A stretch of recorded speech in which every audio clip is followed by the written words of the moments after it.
How to check your old Spotify Wrapped playlists. So, if you want to go back and see your top songs from previous years, like 2023, 2022, or even older Spotify Wrapped playlists, this tutorial will help you do that. Now, the first thing you need to do is open up the Spotify app on your device. Once you're inside Spotify, tap on the Search tab at the bottom center. Now, tap on the search bar at the top. From here, type in Wrapped, followed by the year you want to check, like Wrapped 2024, and then search for it. Now you should see a result called Your Top Songs, followed by that year. Simply tap on it to open the playlist.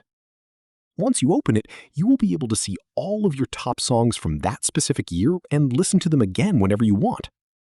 Now, keep in mind that this will usually only show the playlist itself and not the full Spotify Wrapped animation or story experience from that year. So it's really as simple as that, guys. If you did find this video helpful, then let me know in the comments. Make sure to like the video and subscribe for more Spotify tutorials, and I'll see you in the next one.